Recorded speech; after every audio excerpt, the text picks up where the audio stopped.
Dog with a bone. So he's always following what's happening in terms of the science, the news, and reporting on it. And I think it's been a very interesting time, right? Yes. Because, especially when that cyclone moved across, I mean, it was just weird for us to find that cyclone came from here, went across Tarkude. Okay. No, and Gulab. Huh? Cyclone Gulab. Gulab. I mean, it's been, I think, he's become our most, normally when as reporters and correspondents, that in any magazine, any paper, anybody who writes on science and weather is sort of treated as, theek hai, dekhi jayegi. He is our most important man. Ye jab bimar padta hai, to pura, office is like, where is he? Where is he? What's happening? Weather is going bad. Where is he? What is he doing? And I think from many times when you've been in your bed, you have been asked to report and write, because it's been incessant. And I think that's what we have to also understand, how this news, because has to make it to our front pages. And has to make it to our front pages because we have to make people understand the fact that there's something news here. This is not weather, it's not the weather channel, but it's an unusual weather channel.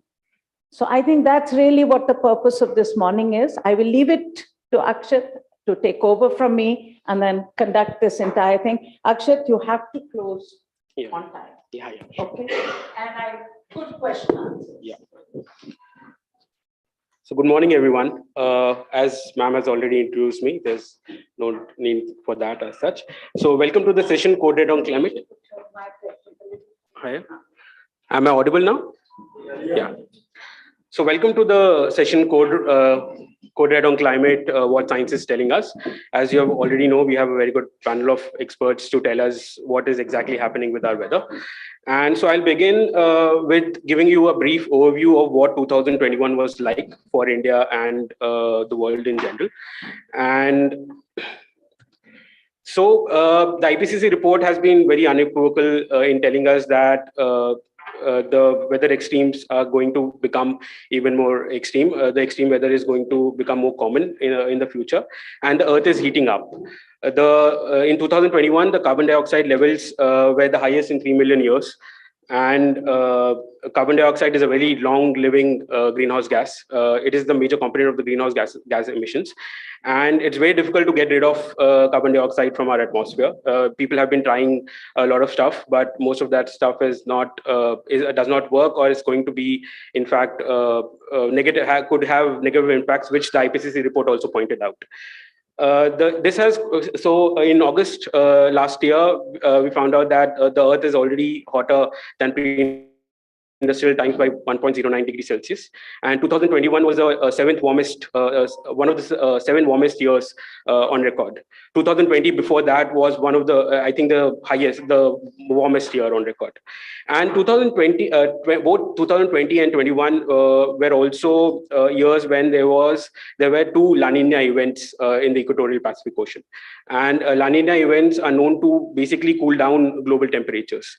The El Nino event basically does the exact opposite. It makes temperatures warmer, which happened in 2016. The 2016 was the warmest year on record, and that happened because there was a very strong El Nino event in that year.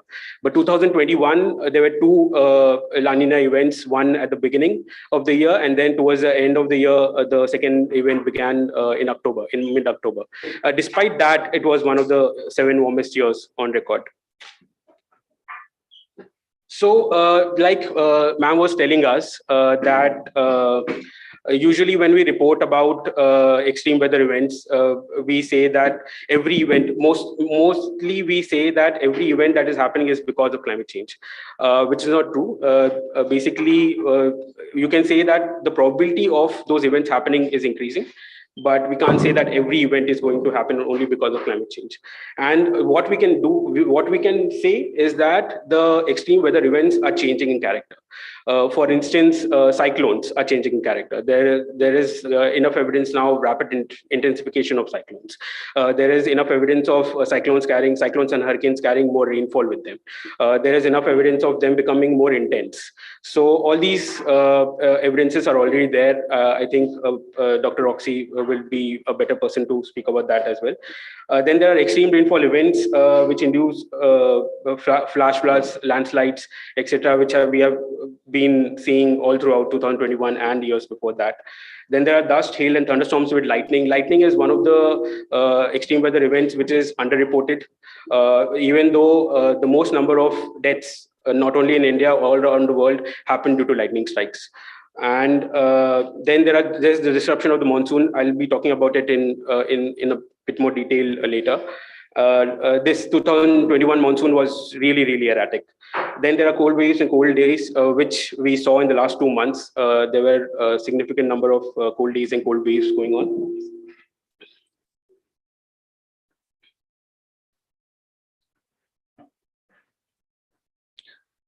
Then there were heat waves with wildfires and possible drought. One example of this was in Canada last year, which saw an extremely severe heat wave during the end of June, around end of June, and that heat wave basically, like one of the towns, one of the villages Lytton in British Columbia, experienced a temperature of 49.4 degrees Celsius, which is the highest highest ever recorded temperature for Canada, and it's the temperature which you would usually expect somewhere in the Middle East or somewhere in North Africa or something. And not only that, not just the heat wave, then there were wildfires all throughout the forested region of Lytton and around that. And those wildfires also created, the smoke from the wildfires actually created clouds, certain kind of clouds known as pyrocumulonimbus clouds. These clouds basically created mini storms within them, and that caused lightning strikes. That caused lightning strikes. And these lightning strikes again induced wildfires, and that became a complete loop. It showed us how interconnected all these climate extremes are. And then there's heavy snowfall leading to avalanches. There's been an avalanche recently in North India, in the Himalayas, and heavy snowfall has also been observed because of the western disturbances this year. Okay. Moving.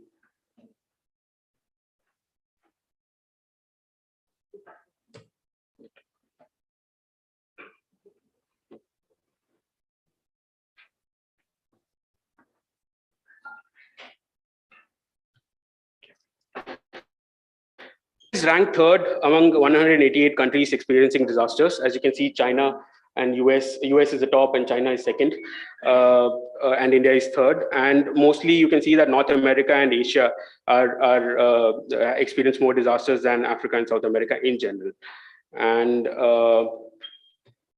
many other Asian countries are also in the top 25 worst hit countries due to climate-induced disasters.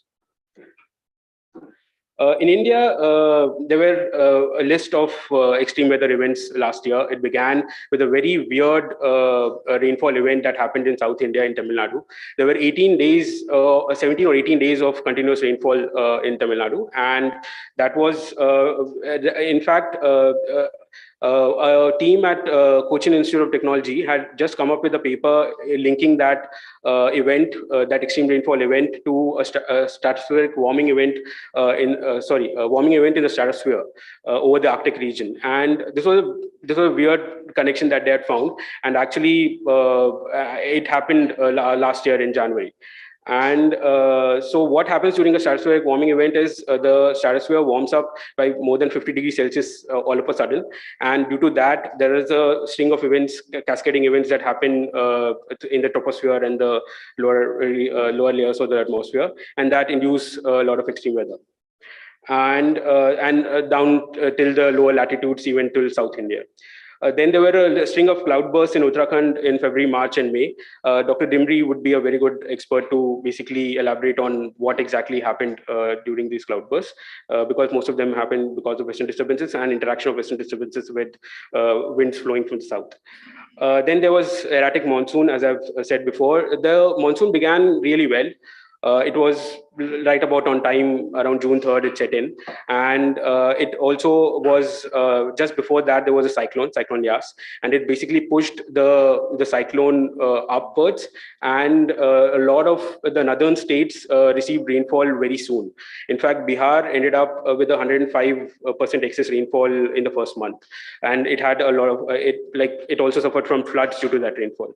But then around June, in the first 2 weeks, this happened, and then around after the first 2 weeks, the monsoon stalled just before it was just around, I think, northwest, around western UP, and the northwest part of India did not get rainfall after that. The monsoon did not progress after that, and that stalling happened for 24 days, and after that, only around mid-July, the monsoon began moving again, and it was weak.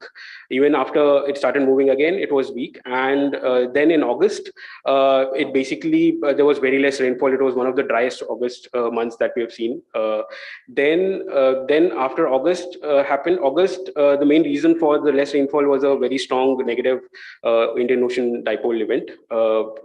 Then in September, the dipole event basically weakened a bit, and then there was a string of low pressure areas that formed, and that brought a lot of rainfall to the central Indian states. Then obviously, because September is the end month for the monsoon, and basically then also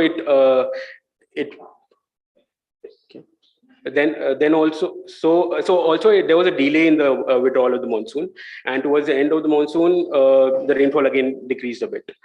There were three weird cyclones this year. First was Cyclone Gulab, as ma'am was telling us. Cyclone Gulab formed in the Bay of Bengal. In fact, a remnant of a storm from the South China Sea had come in to the Bay of Bengal. Then it intensified into Cyclone Gulab.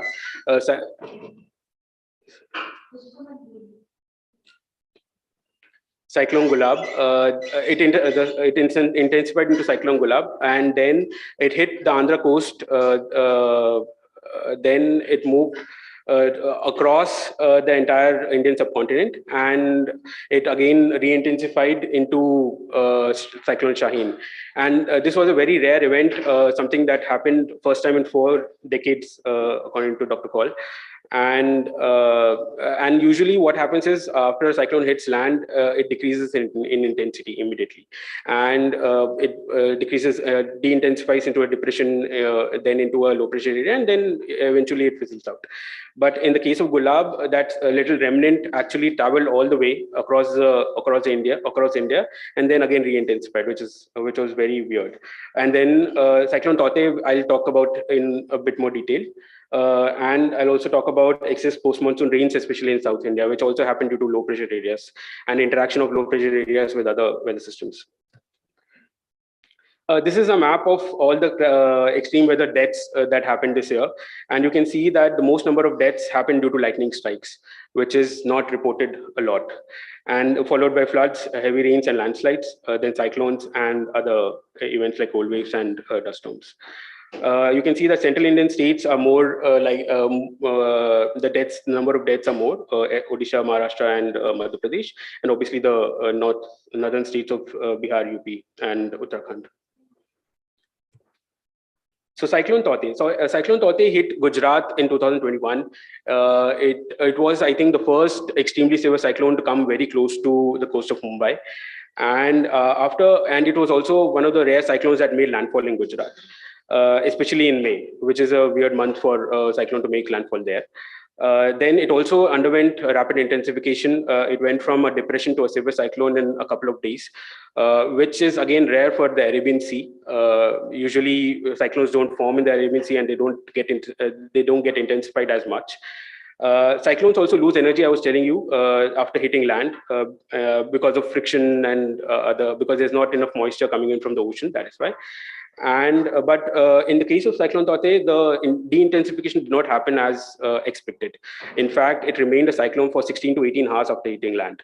And then it trekked all the way up to Delhi. It interacted with the Western Disturbances. And in fact, it went ahead and it even interacted with the Himalayas and caused rainfall there.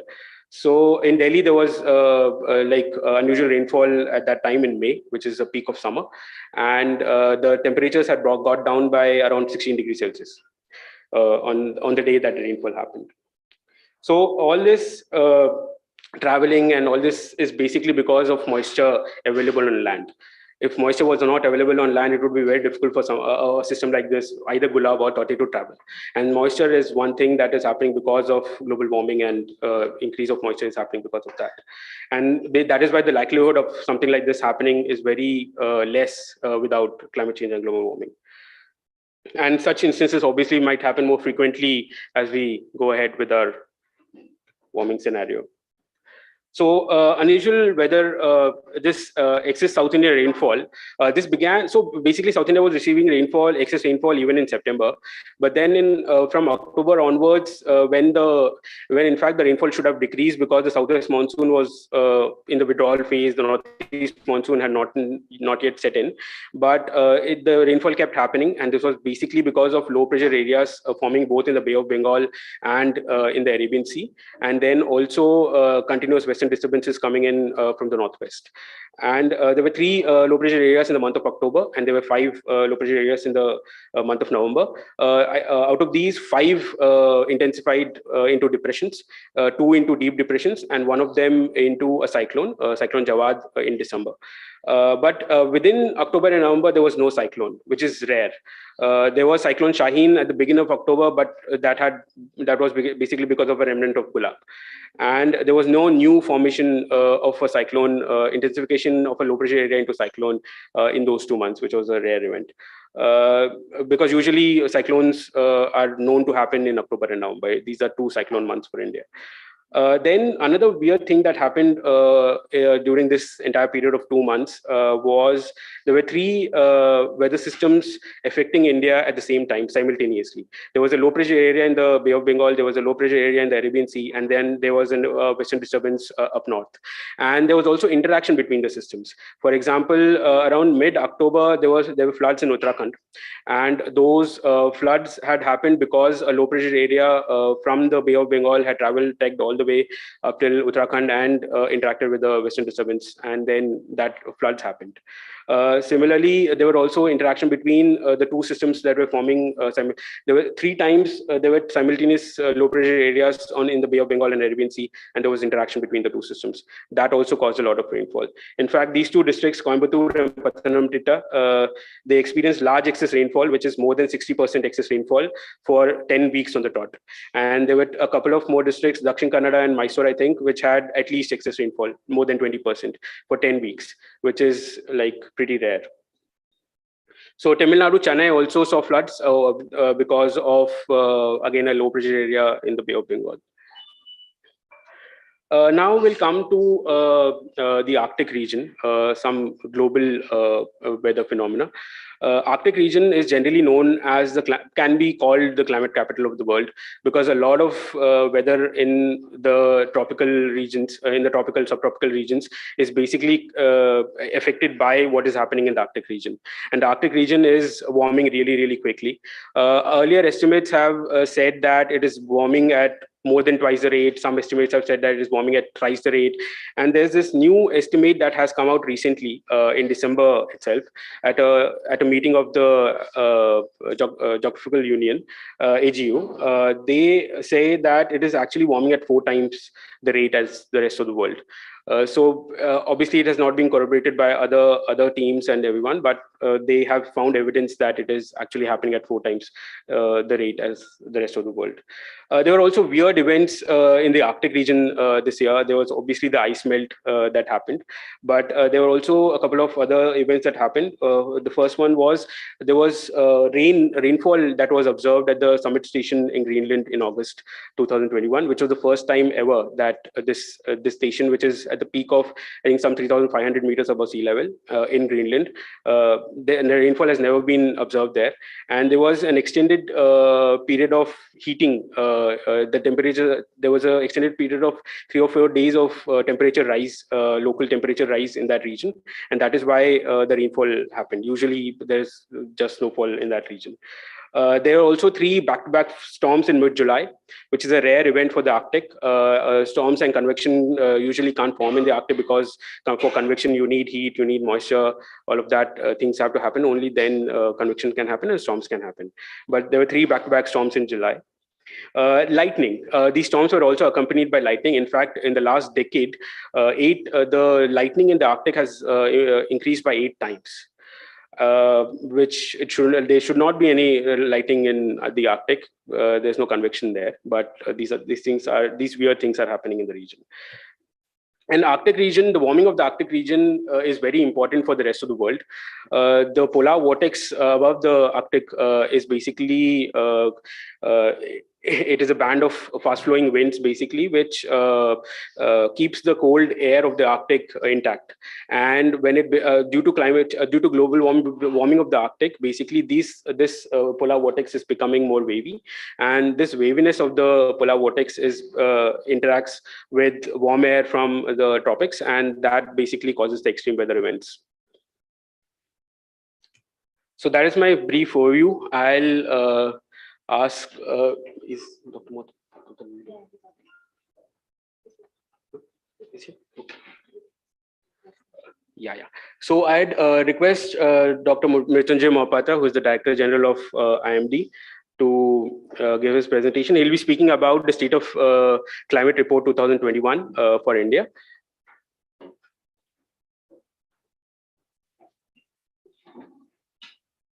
Dr. Mohapatra, please switch on your video.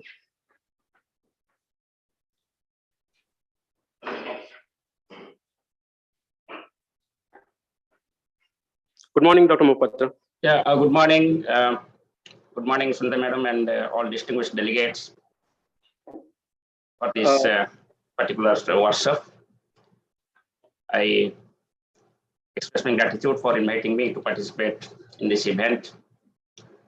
And there has been a good beginning with the presentations. I will be just discussing about a brief features of what happened in terms of extreme events during 2021, and what is the trend in the extreme weather events. I'll just share the PPT, so please hold on. Yes.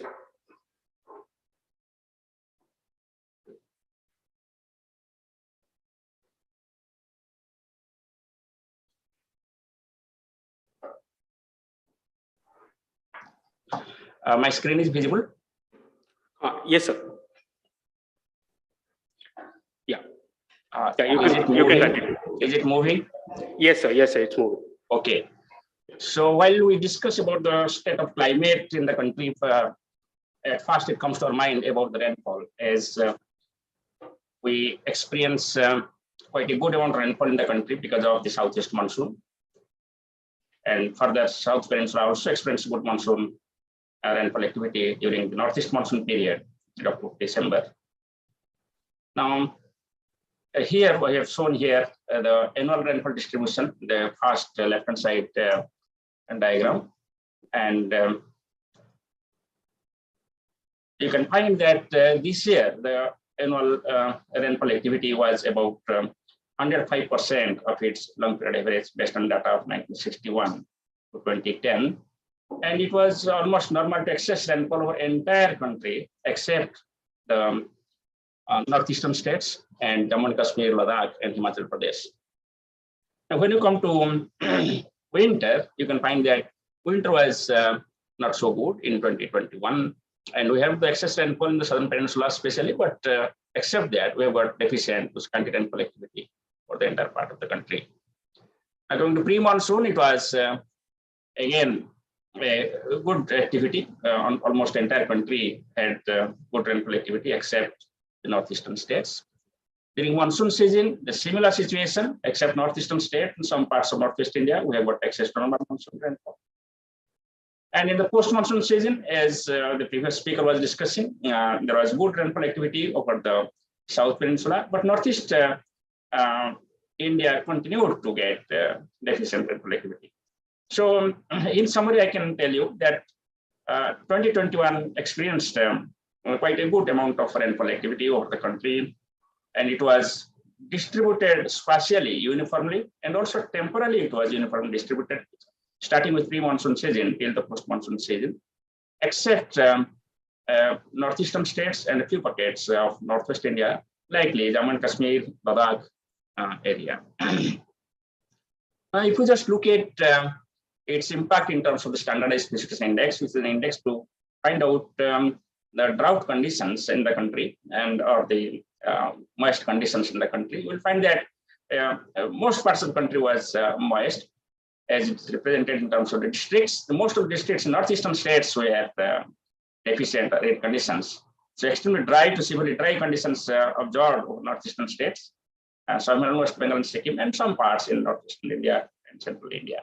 But in general, it was quite a good year in terms of rainfall and its impact. Now, if you just look at the cyclones, yes, 2021 we experienced 5 cyclones south in Arabian Sea, which was the most intense cyclone in the year, and it was the most intense cyclone after the 1998 cyclone of Kandla. And it was a very tricky cyclone as it caused weather over the entire west coast, starting with Kerala, Lakshadweep to Konkan, Goa, Karnataka coast, and then finally Gujarat. Not only that, its remnant also caused heavy to very heavy rainfall activity even up to the UP and Punjab, Himachal Pradesh, and some parts of Nepal and Rajasthan and Madhya Pradesh.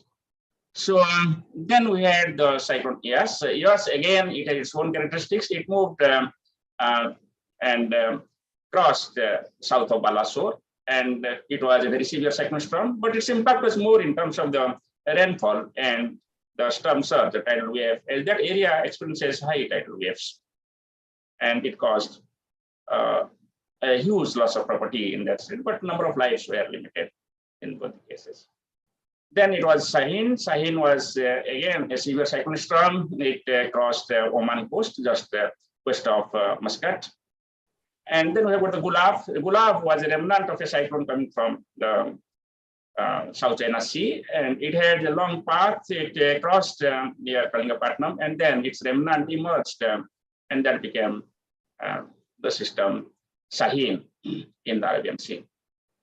Then at the end, we have the cyclone Jawad over the Bay of Bengal in the beginning of December. It did not cross the coast, but it came very close to Odisha coast and caused very intense rainfall activity over Odisha, and also very heavy rainfall activity over West Bengal. And it damaged the crops, especially. There was no loss of lives because of that. So what I find unique characteristics is that though the number of total number of cyclones in the year was climatologically same, about 4 to 5 cyclones every year we experience, and it was the case. But if you consider the number of severe cyclones, out of 5, we got 3 severe cyclones, and out of 3, we got 2 very severe cyclone or extremely severe cyclonic storms. Then if we just look at the heavy rainfall, especially during monsoon season, when we experience about 70 to 90% of the total annual rainfall, you will find that this year was also experiencing a number of heavy rainfall events and extreme heavy rainfall events, especially the central part of country, Rajasthan and West Madhya Pradesh experienced extremely heavy rainfall activity, apart from the organic plants.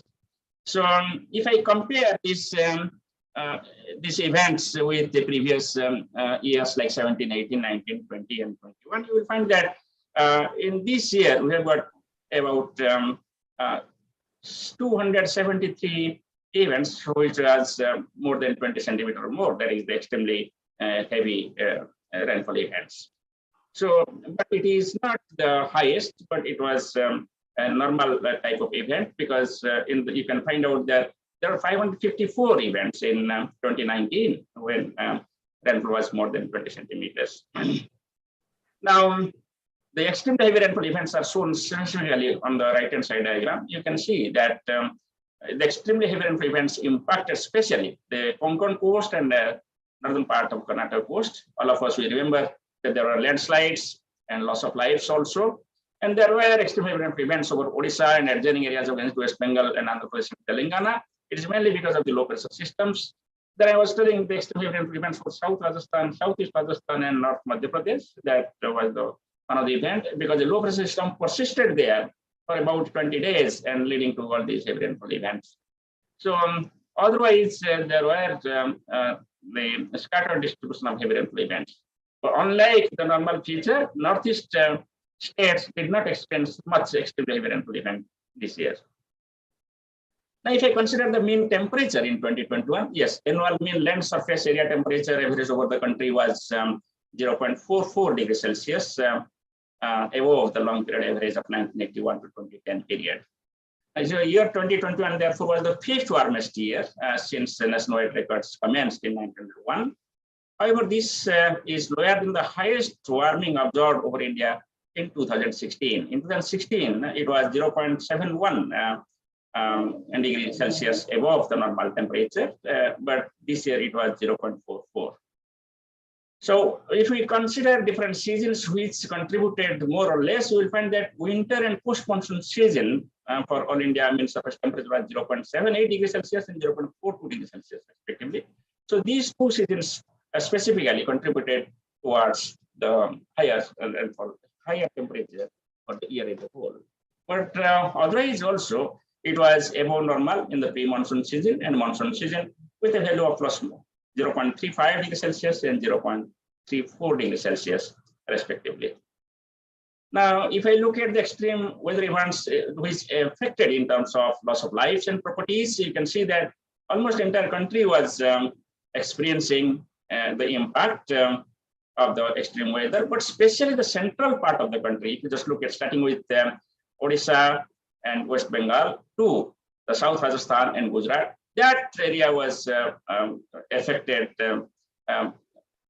by the various types of multi-hazards, you can say, along with the west coast of India, starting with, say, Karnataka coast, Goa coast, and Maharashtra coast.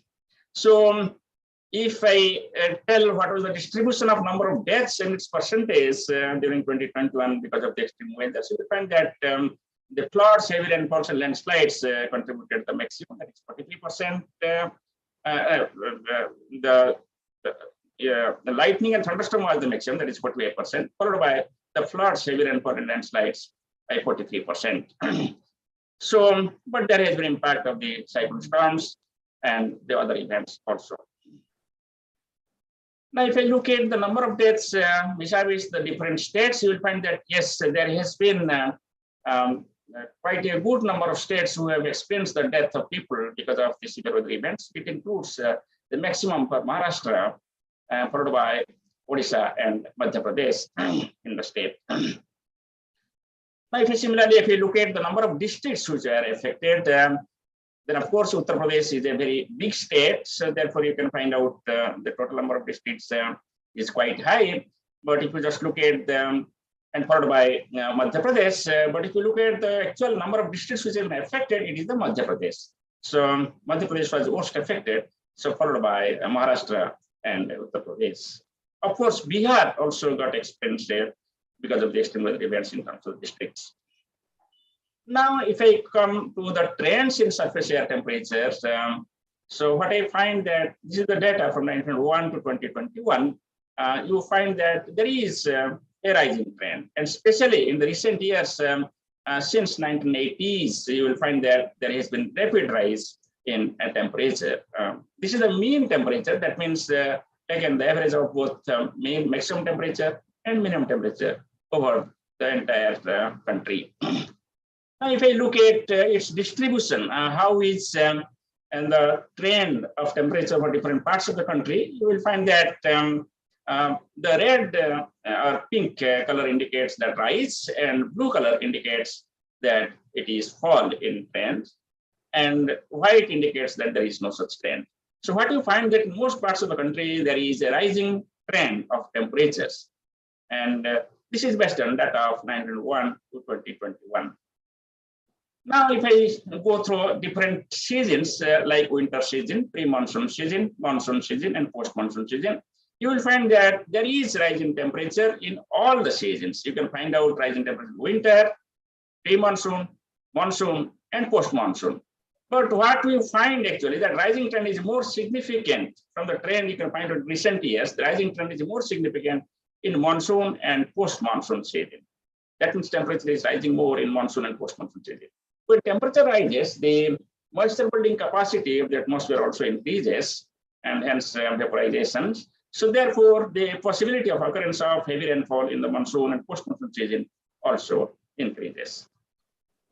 Now, if I just look at the minimum temperatures over the country as a whole, you will also find that, yes, there is a rise in minimum temperature, and specifically in recent years, you will find that it is above normal and it's a simple, sharp rising trend.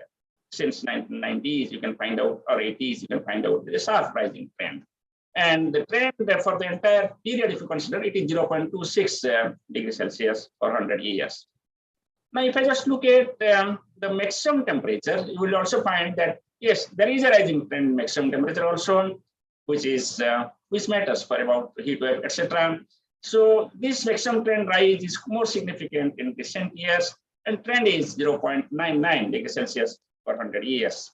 So what I find actually, if I compare the minimum temperature and maximum temperature trend, the value is quite high for the maximum temperature. Now, in terms of the heat waves and cold waves, heat wave is nothing but the abnormal rise in temperature leading to a condition which becomes fatal for the human being.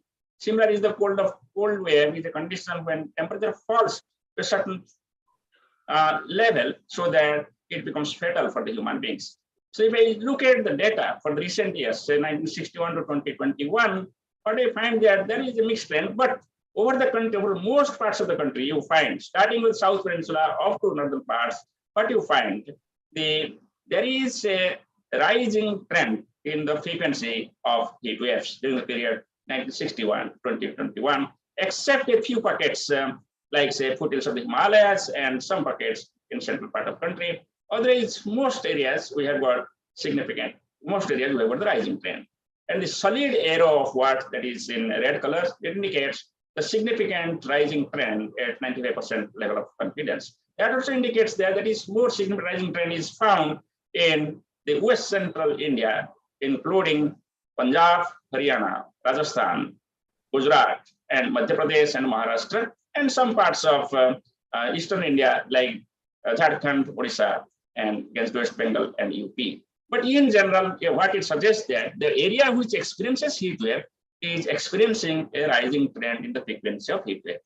Now let us go to cold wave trend. As expected, as the temperature rising, the number of cold waves should decrease and should show decreasing trend. That is visible in the right-hand side diagram. That is cold wave trend in 1971 to 2021. What is happening actually?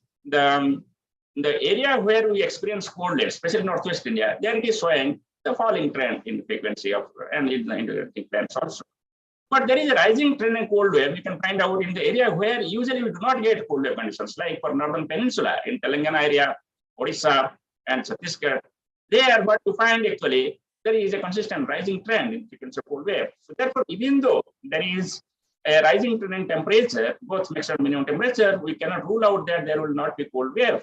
There is a high variability. Variability is also increasing, leading to sometimes in some areas the increase in cold wave conditions. But in general, over the country, the cold wave trends shows the negative. Now, coming to the rainfall, what you find that luckily perhaps we do not have any trend in the total rainfall over the country in monsoon season and also for the country as a whole. That is a good sign. So you can find out from this diagram that there is no significant trend in the rainfall over the country. Similarly, if you just consider different seasons, what you find that in the winter season, there is a decreasing trend of rainfall activity for the country as a whole. For pre-monsoon season, there is no trend. And for monsoon season, there is no trend. And for post-monsoon season, there is no trend in rainfall activity. Now, if I just look at day-to-day variation, that's the intra-seasonal variation, what I find that even the total amount of rainfall in monsoon season is not changing, but in the monsoon season, frequency of heavy rainfall is increasing. This diagram shows the dry days, rainy days, and heavy rainfall days diagram. So what you find actually, the red one is the rising trend, and the blue one is the falling trend. In the rightmost diagram, you can find out that there is quite a good number of rising trend in the different parts of the country. This is a tropical phenomena. It is found in all the tropical countries, as it was being discussed. And I was telling that because of the increase in moisture in the atmosphere, because of the rising trend, in temperature. All the tropical countries are experiencing increase in frequency of heavy rainfall events. In India also it is so, but it is almost distributed across the country, starting from South Peninsula up to the northern plains. Now, if I just look at the large-scale rainstorm events, that rainstorm events are the events which are associated with the floods. So what you find that frequency of rainstorm events are also increasing over the country. Mainly the rainstorm occurs over the central part of the country with the association of the low pressure systems that over Bay of Bengal and moving towards west-northwest.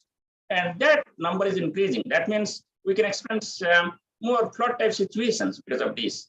So not only the flood type situations, we also experience the urban floods, riverine floods, flash floods because of the increase in heavy rainfall and increasing rainstorm events. Now, as a result, if you just look at the floods, what is found that in recent years, the number of floods or the frequency of floods is increasing. It shows an increasing trend. Similarly, if I just consider the drought situation, the below diagram, you can find that the frequency, we have discussed here the areal extent of drought. The areal extent of drought also shows a rising trend in the recent years compared to the previous years. Now, if you come to the tropical cyclones, globally, the frequency of tropical cyclones is not increasing. And even there is decrease in total number of frequency, but the total number of severe cyclones are increasing globally. And here in Indian Ocean, if you just look at North Indian Ocean, what you find that we do not have also any rising trend in total number of the cyclones occurring over our ocean basins.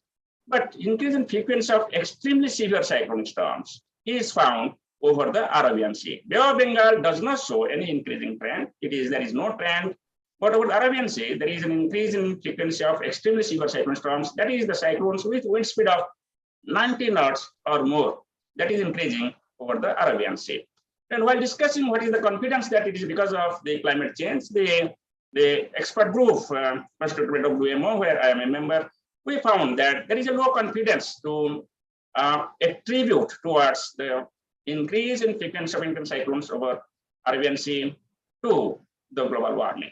That means certainly we can attribute it, but confidence is low. The confidence is low because of the fact that we do not have many cyclones over Arabian Sea, and also we do not have sufficient research in this field to attribute towards the anthropogenic gases.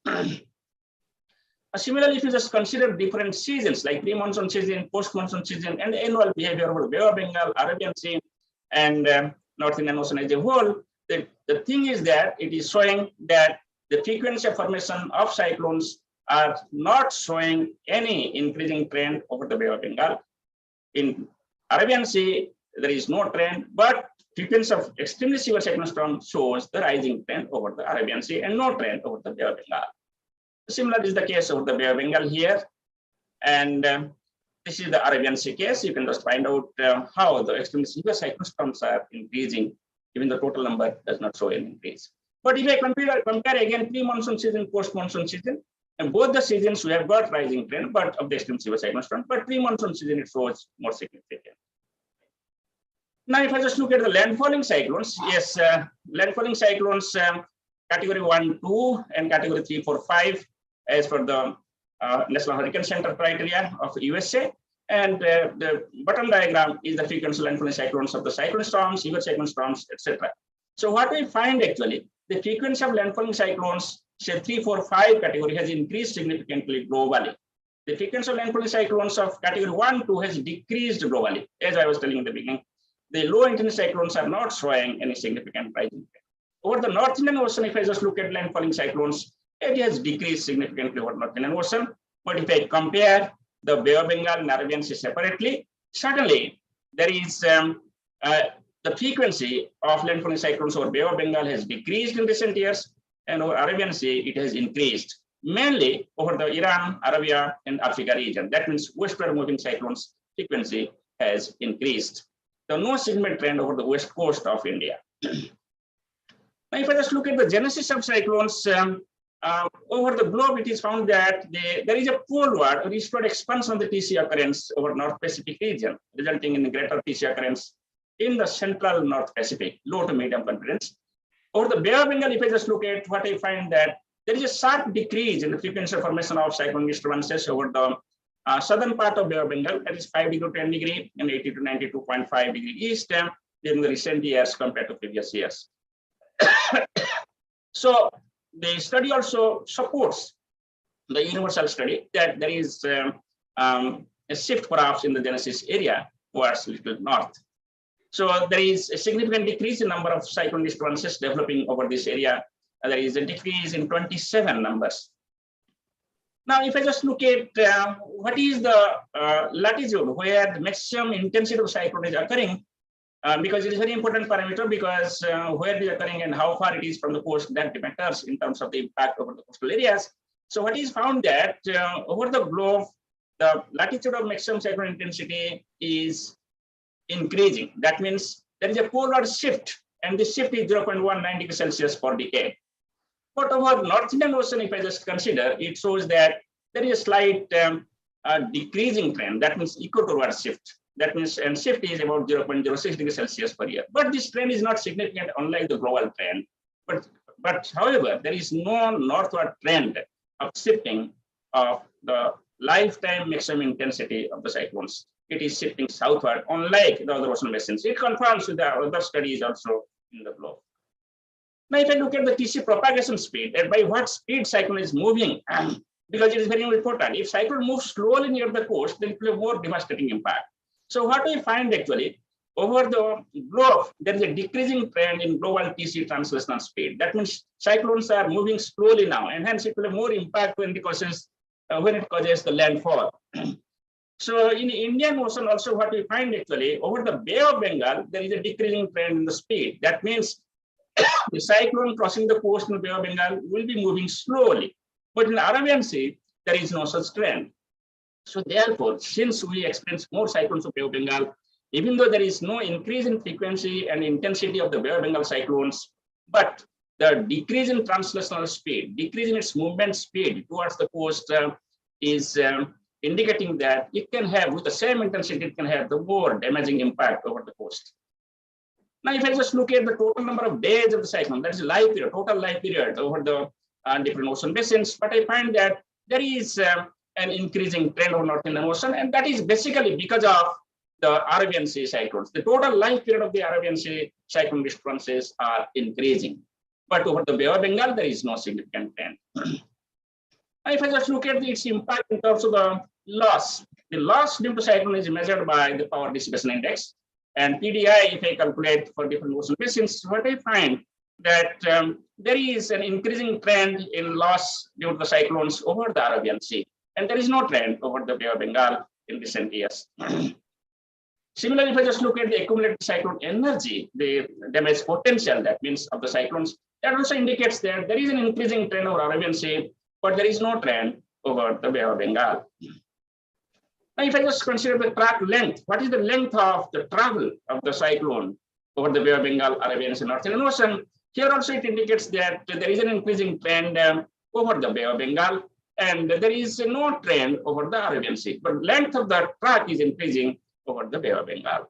But Arabian Sea does not show, but slight rising trend is there, but it is not statistically significant. So I will conclude here that there has been a rising trend in temperature, and 2021 experienced about 0.44 degrees Celsius above normal temperature for the country as a whole. And it was the 5th warmest year, but it is not the highest, it was the highest warming ever recorded is 2016. The winter and post-monsoon was more warm compared to other two seasons, and these two mainly contributed to the annual warming.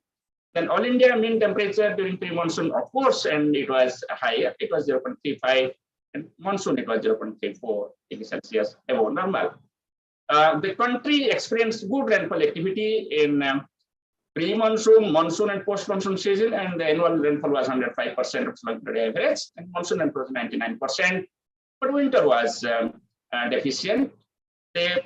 Normally, we experienced the 5 cyclones, and this year also we experienced 5 cyclones. But out of that, there are 2 very severe cyclone storms, and it had the large-scale impact in different parts in this Bay of Bengal and Arabian Sea region.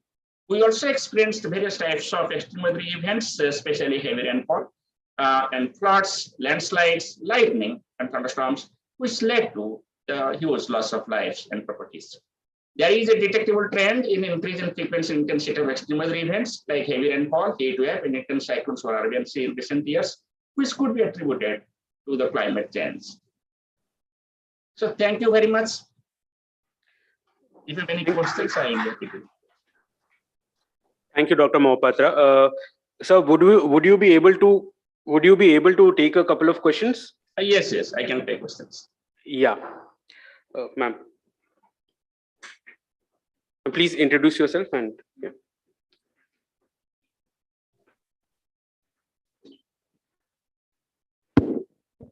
Dr. Mohapatra, good morning. Nivedita from INS. This one of the slides you showed about 27 CD, that box you showed east of Sri Lanka. Does that mean that increasing number of CDs, will that have an effect on the direction of the cyclone or the intensity of the cyclone? Thank you, madam. That slide corresponds to the area of occurrence of genesis of the cyclone disturbances. So there were questions whether the genesis is shifting its actual normal behavior.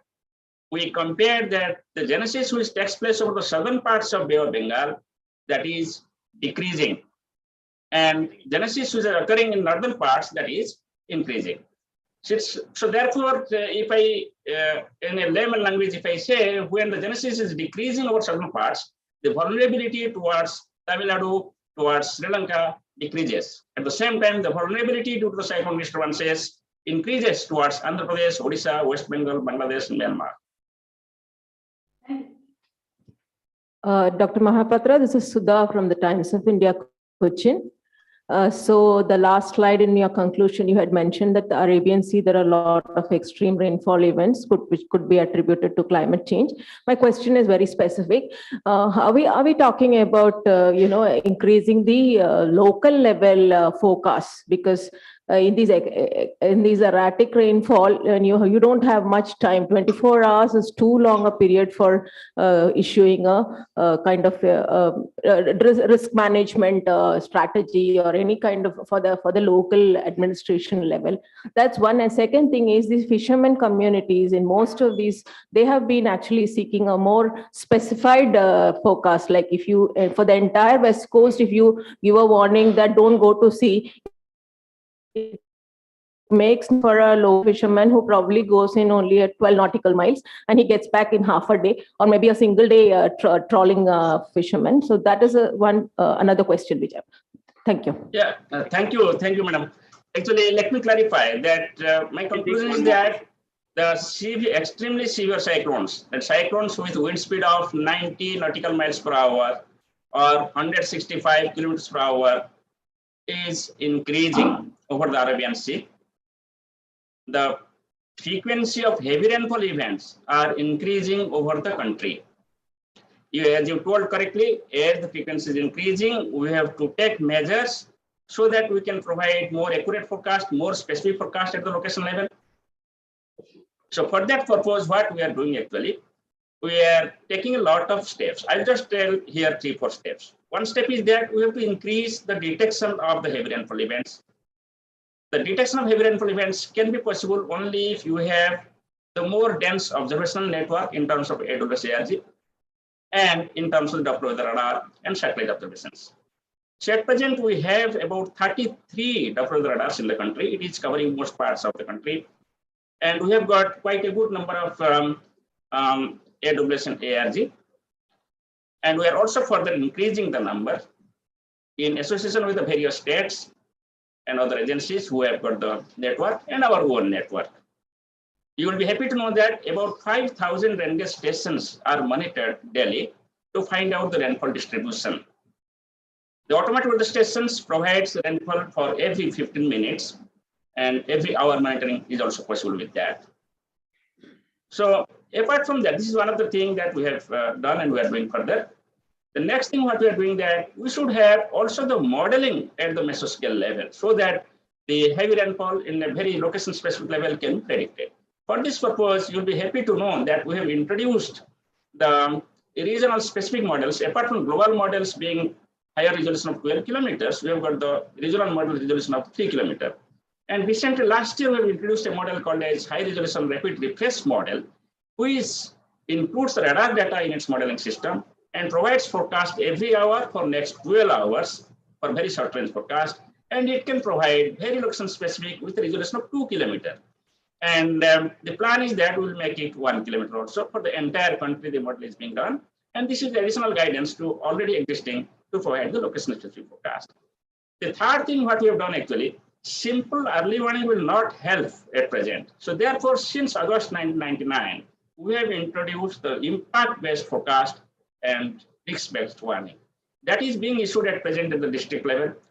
And that we inform at present what is the expected impact in terms of inundation, in terms of the impact in terms of the soil erosion, in terms of impact on the houses and the transport, population, etc. So that what we are doing at present, we are going to make it dynamic. Dynamic in the sense that it will have the information about the various socioeconomic attributes of a particular city or the village. And also it will have the attributes of geospatial technology. Also we'll have the secondary hazards like landslides, floods, etc. The fourth aspect what we have taken up, that is the South Asia flash flood guidance. At present, we are providing the flash flood guidance at a resolution of 4 by 4 kilometers for 30,000 watersheds in the country. That means each and every watershed in the country at a resolution of 4 by 4 kilometers, we are providing the what is the potential that there will be a flash flood for next 24 hours or next 6 hours or next 12 hours.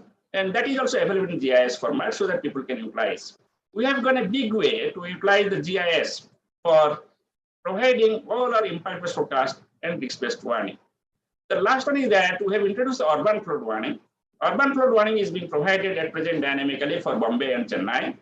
Already it is in the progress for Kolkata and Guwahati. And Delhi also you can find out. So what we are doing actually, instead of telling simply the rainfall for Delhi, we are giving the specific locations forecast for different parts of the city. So these are some of the steps which we have already taken and which will be further augmented in the coming days. Now coming to the fishermen, it is not correct, madam, that we tell for the entire coast. No. We provide very specific forecast at present for fishermen. Earlier was the day when we are providing fishermen warning only for the coastal water up to 50 kilometers from the coastal belt, because it was expected that fishermen will not go into deep sea. But now the fishermen go into deep sea, and entire North Indian Ocean, including Bay of Bengal and Arabian Sea, we are providing fishermen warning. And for the coast also, we divide the coast like this. For example, West Bengal coast, North Odisha coast, South Odisha coast, North Andhra Pradesh coast, South Andhra Pradesh coast, North Tamil Nadu coast, South Tamil Nadu coast, North Kerala coast, South Kerala coast. Like that, we provide the forecast for each and every coastal area. And recent development is that now we have the graphical representation of the fisherman warning that is also being provided to the general public. Also, we have the mobile app through which information is going. The point is that the fishermen go into deep sea and they should be connected. So how will you connect that? To connect them, the fisherman warning should be well advanced. Earlier, fisherman warning was being issued for 24 hours. Now we are issuing for 5 days forecast. And in the 5 days forecast also, we are informing the impact. In addition to that, the new communication system has also come off, like GAMS and NAVIC, which is developed by ISRO, and MOES is working on that. So that is the approach by which we are trying to reach out each and every fisherman in the sea area. In addition to that, other conventional methods are also being used by the states to reach out to the fishermen. It is an integral approach, all are working together, and there is still scope to go further. Okay, thank you, Dr. Mohapatra. I think we'll have to move on to the next session. Thank you very much for being with us today and speaking to us. No, please, we don't have time. We are running behind time, please. Thank you, sir. Thank you. So now I'd like to introduce Dr. Professor A.P. Dimri from Jawaharlal Nehru University, who will be speaking to us about Western disturbances and climate change, the impacts of climate change on Western disturbances. You have 15 minutes because we have to also take it. So the next two sessions we'll have back to back, and then we'll have a Q&A. Yes, sir. No, you can see it. Good morning, Mahapatra sir. Thanks, that. Yeah, good morning. Thanks, CSC, for inviting me.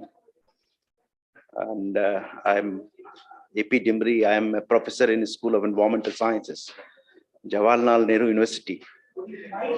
Yeah, I am professor in Jawaharlal Nehru University, School of Environmental Sciences.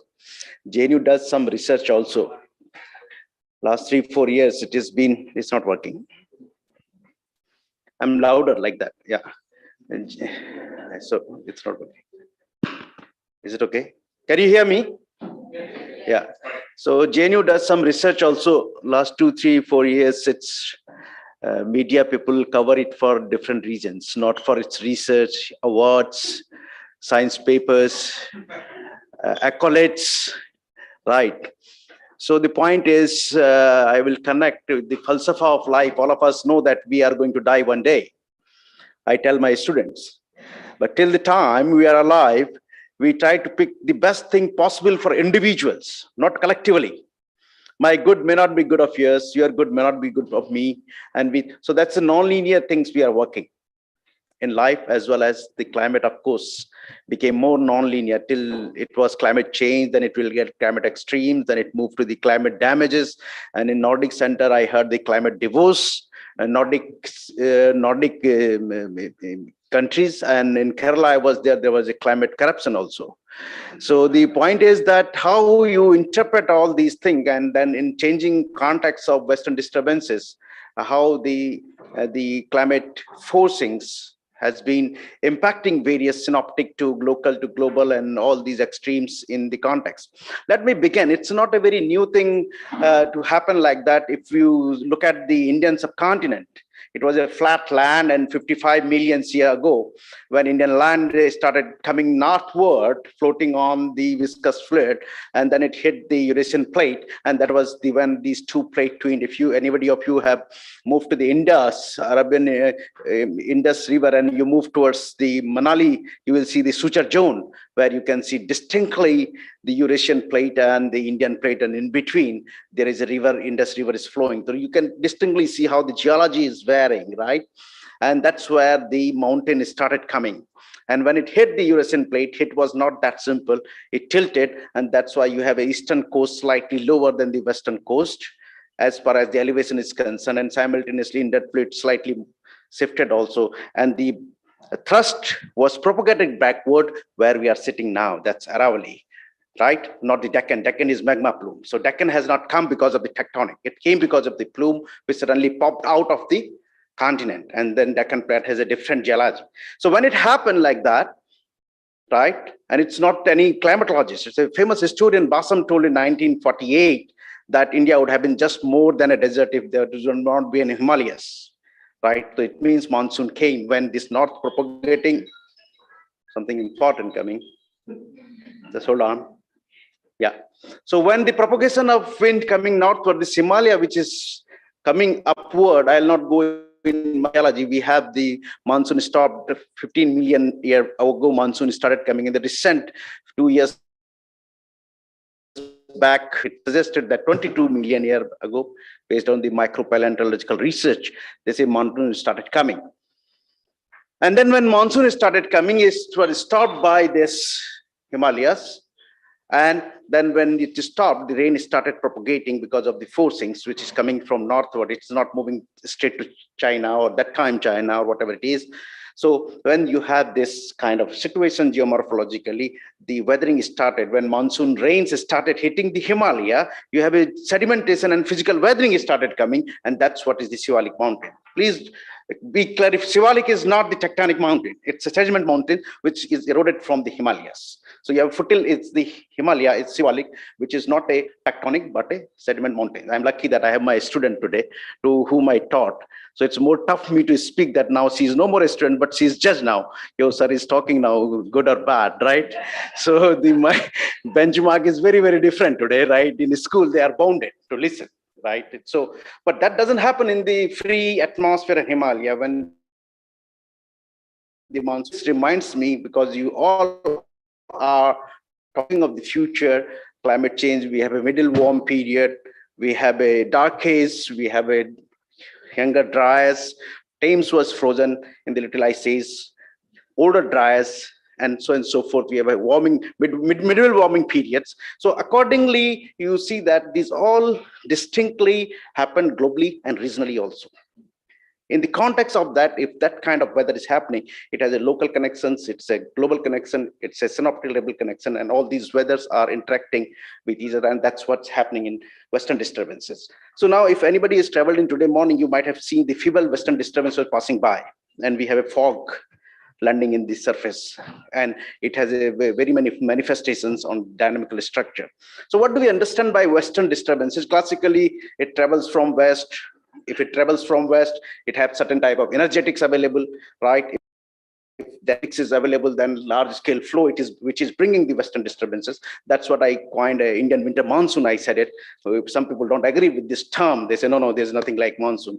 But definitely subtropical westerly jet, which brings the Indian Western disturbances embedded in it, it oscillates northward and southward, propagates. So there is a reversal of wind, right? And if it happens, then what's going to happen? So in Western disturbance is more critical phenomena when it comes in summertime, it interacts with the Indian summer monsoon. You have a Uttarakhand event, right? If it comes on slightly warm days, it has a different, and then there is extratropical and tropical interactions happening. And what latest we found that all WDs do not precipitate. That's the wrong notion we got actually. When I started research on WD, I thought, oh, WD means trading. I found there are days when precipitation has not occurred at all. So conducive condition for precipitation to receive at the Earth's surface was not formed at the time of Western disturbances. It's just simply a low pressure circulation and passed by. And apart from that, in winter time, very good amount of precipitation happens on non-WD days.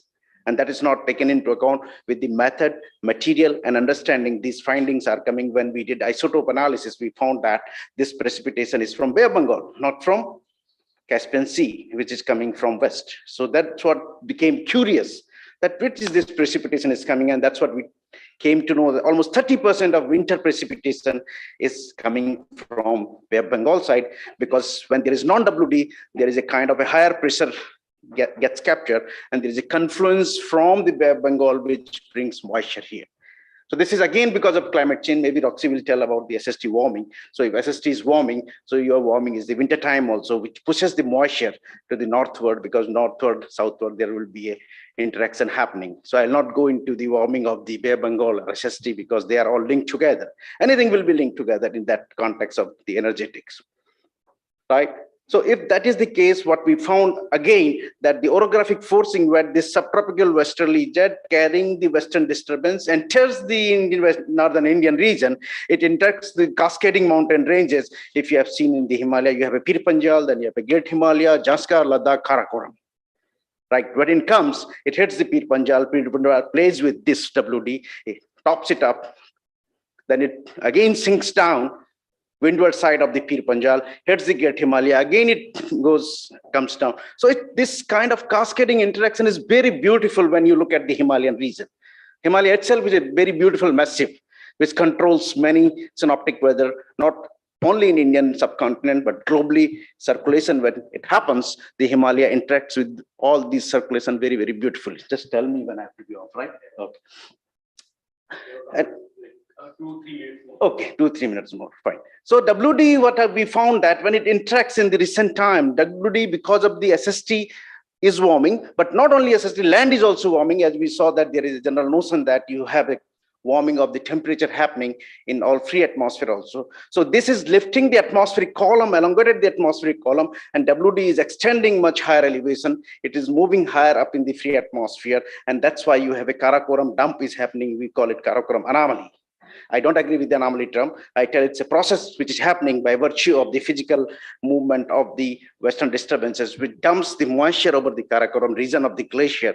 And that is reason that you have more glacier elongation is happening in Karakoram, which is not the case of rest of the mountainous region of the glacier. Glaciers are depleting, and that depletion of the glacier, if you are talking on impact, is doubling the North Indian region river flows till 2050, doubling the river flow, but after that river flow will be diminishing. And simultaneously, if you remember, when wet days shift significant increase and decrease, you find that western side, Mahapatra was showing that there is an increase of the wet days, dry days, decrease of the dry days are happening in the western side of the Indian subcontinent. We saw that Indian summer monsoon is also kind of shifting towards west side by virtue of this kind of SST interaction. And not only that, based on the paleo studies of treating and all that, it is moving northward.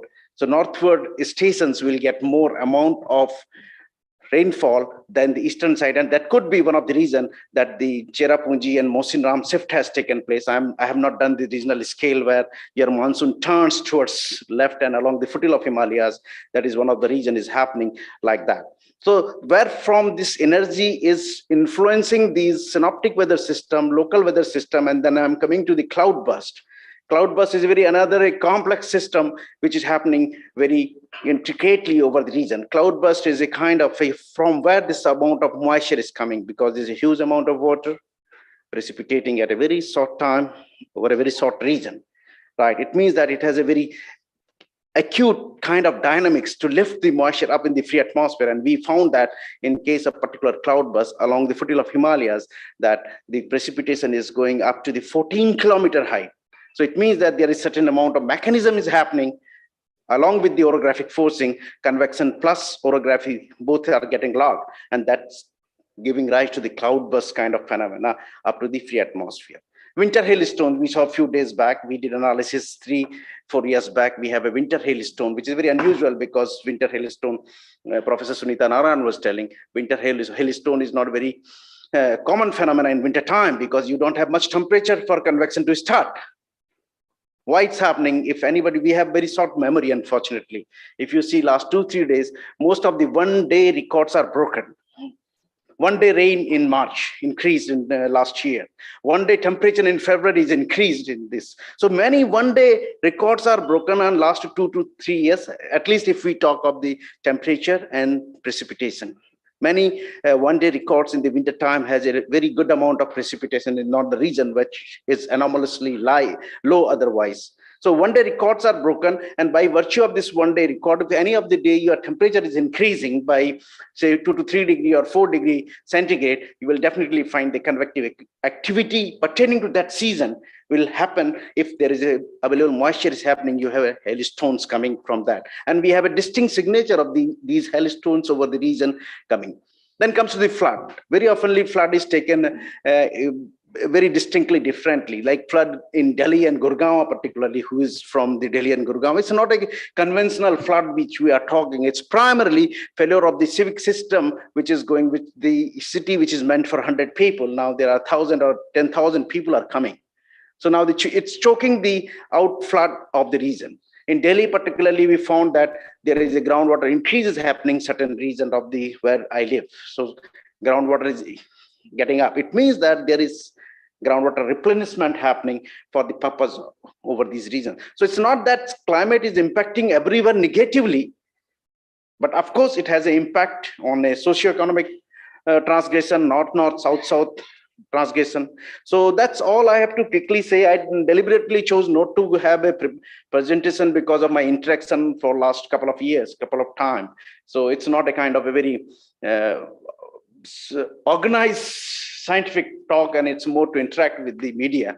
So maybe if he permits, I will answer some question. Otherwise, thank you very much. So we'll have yeah.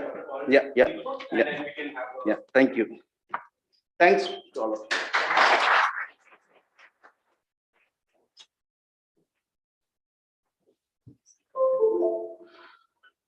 Do you want to take the stage before I should?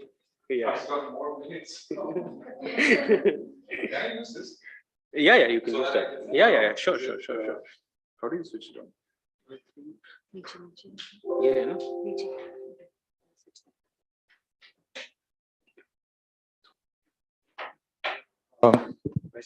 Can you hear me? Yeah, great. So I'm extremely happy to be here. I love interacting with the public, and you are the medium which helps to do that. And this is my second time in CSE Conclave, Media Conclave. It was some 7 years back. I met some of you people during that conclave, and I have grown with you. Trying to communicate science to the public helps me also to understand and communicate, and also bridge that gap with the society, because then we know what the society wants, or the dire need of especially communicating climate change and the solutions to the society. So I'm very much thankful that CSE is organizing this wonderful conclave and helping us to interact with each other. I'll be available until tomorrow afternoon. So even if we are unable to go through all the sessions, we can still do that. So you're switched off this, right? Yeah. So I want to shift the focus a bit from the mountains that Dimri talked about to a bit of towards the sea, towards the oceans. Yeah. Fortunately or unfortunately, our Indian landmass, South Asian landmass, is covered on all sides, all three sides by the ocean, and on the north by the Himalayas, the mountain ranges. And all are changing in a rapidly warming environment, right? And we are faced with a lot of extremes. One of the most severest across India and South Asia, and in most of the regions in the Indian Ocean Rim, one factor that is changing is the rains because of the moisture element that Jimmy talked about. Floods, we have floods across most of the Asian, East Asian regions, and we have droughts as well, or drying in South Asia, in Africa, in parts of Australia as well. The last time Media Conclave, we had participants from Africa and Sri Lanka and all. Unfortunately, with COVID, we couldn't do that. But we need to see a large picture that the climate is changing for all these heavily populated or vulnerable regions where the early warning systems are not there, right? And there are more extremes. There are cyclones, and cyclones trigger these storm surges, huge waves. And then there are terrestrial heat waves over the Indo-Pak region. It's in an inclination coming from the northwest Indo-Pak region towards, it can encroach even up to the Andhra region. And you're seeing this one element here, locust swarms. And that's an interesting story I can tell you sometime, but one interesting way is when the oceans warm, it supports more moisture and storms. And then along with the winds and the moisture, it gets carried away to the Indo-Pak Arabian region, and it reached almost up to South India, taking that path. So things that happen far away somewhere in the Indian Ocean can affect the food, water, and energy security over South Asia. And that's a very important factor, because we are surrounded, especially India, South Asia, the most vulnerable region, is surrounded by a rapidly warming Indian Ocean. And this is the fastest warming Indian Ocean, fastest warming ocean basin among all the basins. If you compare Atlantic, Pacific, this is the most, climatologically itself, it has the warmest waters. If you look at Atlantic or Pacific, the temperatures may be around 26 degrees Celsius or lesser, the average temperatures. But Indian Ocean, the average temperatures itself are 27, 28, or 29 degrees Celsius. Now, that is also warming at a faster rate. And then there is this new term that I want to introduce to you, marine heat waves. Heat waves over the ocean, which are impacting us also, even the food security. And that is something we may not be aware about, and it has impacts like coral bleaching and others. And there is also other factors of ocean warming that is affecting the base of the food chain.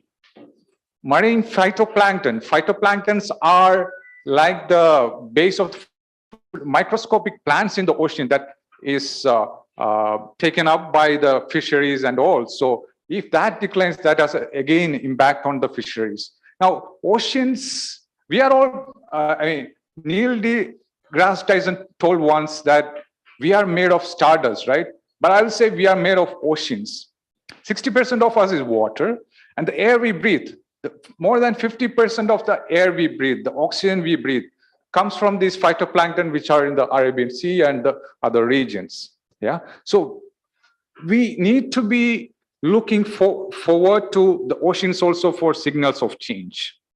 And sea level rise, many of us know, it is impacting everywhere. Now, I will only talk about one or two elements of within this, but I'm ready to talk about at a later time during the day or tomorrow on other extremes as well. I will talk about marine heat waves and cyclones. Now, this marine heat waves was first described only a decade ago. It was in 2011. Some of the scientists saw there is unusually warm waters in the along the Australian coast affecting the fisheries and all. And it was described in a 2011 paper by Pierce et al. And then later they saw there are other heat waves also. Now, what are these heat waves? Because of the word term wave in it, don't think that it travels like a wave or anything. That was a question I got from some journalists. Is it like a wave? These are just patches of warm water, unusual patches of warm water. It can occur sporadically anywhere over the oceans. Now, one of the most famous marine heat wave is called the blob.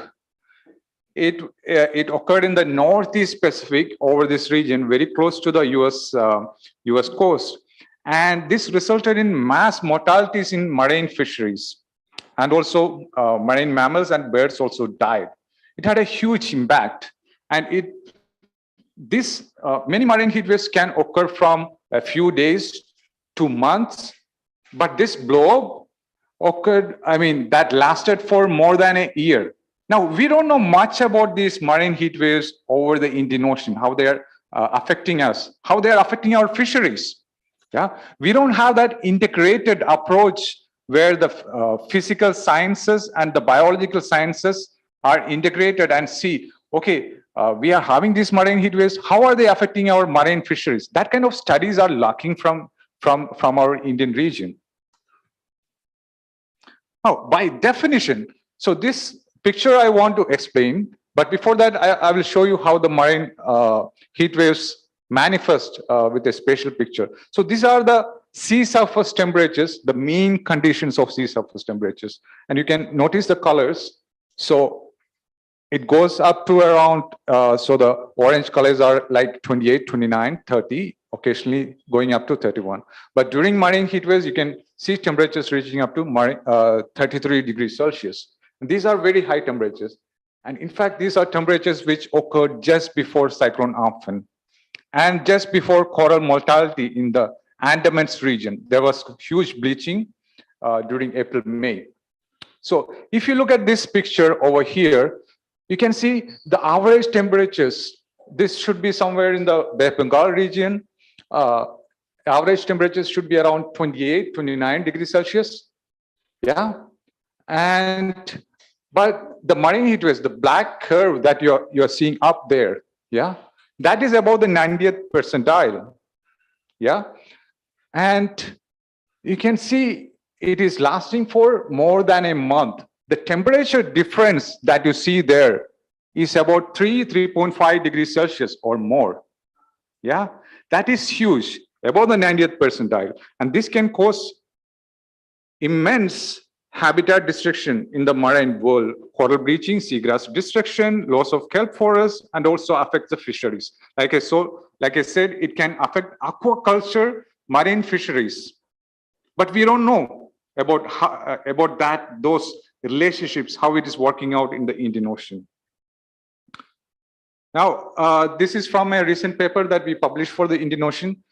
Some of the marine heat waves, I mean, we checked at the trends of marine heat waves. We saw that most of the marine heat waves occur either in the Western Indian Ocean, some in the Arabian Sea, but we didn't focus on that.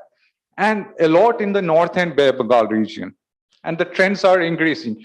There is a four-fold rise in marine heat waves over the Western Indian Ocean, and 2 to 3-fold rise in marine heat waves on the Northern Bay of Bengal.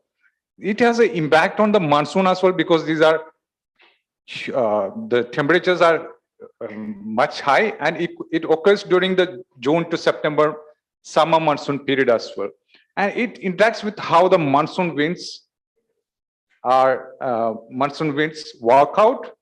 So in some part, the monsoon winds might be weak and can result in dry conditions over India during both the monsoons, during both the marine heat waves. So this can occur any time in the year, right?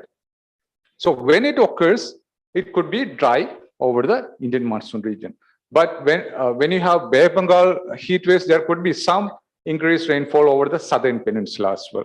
Now, I am not getting into the finer details. We can discuss it more later. Now, one of the factors driving these marine heat waves is the intense basin-wide Indian Ocean warming. Now, I want you to first focus on the graph under this. These are the temperatures, average temperatures over the Indian Ocean. This is the warming that we saw until now.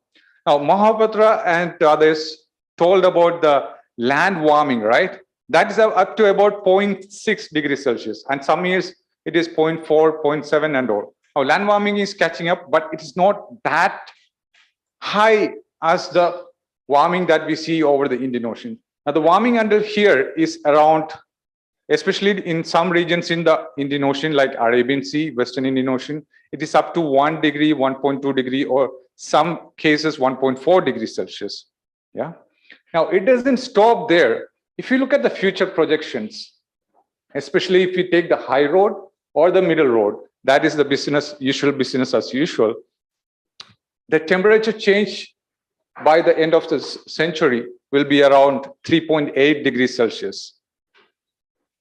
That is for the 100 years, 0.38 degrees Celsius per decade. And that is huge. And some of these huge temperatures we will see within our lifetime itself. That is, if we live for the next 30 years, we will see some of these huge temperatures if there is no more pandemic. Now, just a picture on how these patterns and cycles are manifesting. Yeah. So SSP1 to SSP5, maybe some of you know, shared socioeconomic pathways are based on how we regulate our emissions. For SSP1 to happen, we will really need to stop all emissions almost. And SSP5, it is like business as usual. And you can see with SSP5 by 2040 itself, the temperatures are high. By 2070, 2099, it's like very high temperatures. And it's across the Indian Ocean and largest over the Arabian Sea region, which could have an impact on the cyclones. I'll come to cyclones, but before that, there is a point. This is a seasonal cycle of sea surface temperatures, okay? And the black line is the average temperatures that we see now. So January, it's around 27, goes up to 28, and comes down during the monsoon, it cools down 26. But as the temperatures rise, by end of the, by 2070, 2100, you can see the minimum temperature of the seasonal cycle that we have is larger than the maximum temperature right now, right? It's about 28.5, about 29 degrees Celsius. So it's that much change of a seasonal cycle that we are looking at. Now, any temperatures above 28 degrees Celsius are conducive for enhanced convection cloud formation and cyclone formation also. For cyclones, you need very warm waters, warm temperatures that can provide that energy and moisture continuously. So this would mean that the entire Indian Ocean will be conducive for cyclones anytime, even during monsoon time. Now, it doesn't happen often during the monsoon time. And similarly, we have projections for the marine heat waves also. You can see the marine heat waves are slowly increasing, but in the future, and this is the number of days of marine heat waves in the Indian Ocean. So you can see it's going up to 250 or more.